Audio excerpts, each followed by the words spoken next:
अरे बबुआ के खुश करके जाइबू ना, बबुआ के खुश करके जाइबू ना। अरे हरा में दोबारा फिर आइबू ना।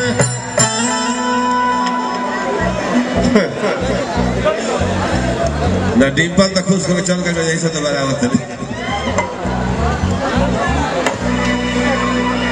बबुआ के खुश करके जाइबू ना। अरे हरा में दोबारा फिर आइबू ना।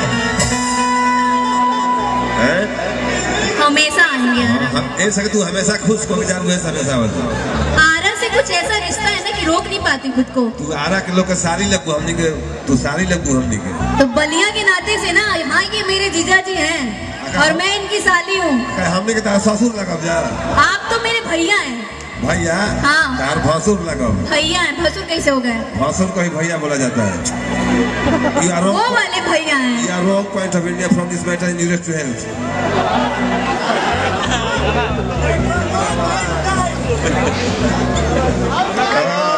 फ्रांस से बड़ू का। अरे लुलिया मांगे ले, लुलिया का मांगे ले, लुलिया मांगे ले, लुलिया का मांगे ले। लुलिया लुलिया अरे कि पवन सिंह जैसन भतार लुलिया पवन जैसन लामार भतार लागे।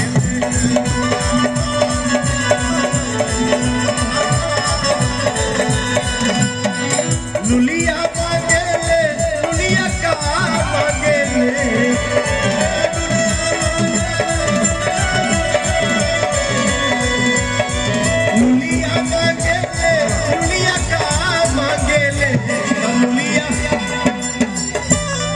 लुलिया तोहरे जैसन लमाहर भतार मांगे।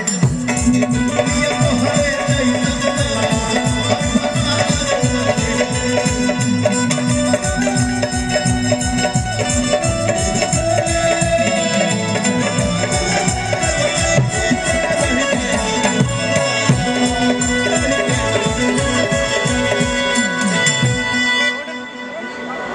बड़ा पुराना गाना तुमने बजाया है।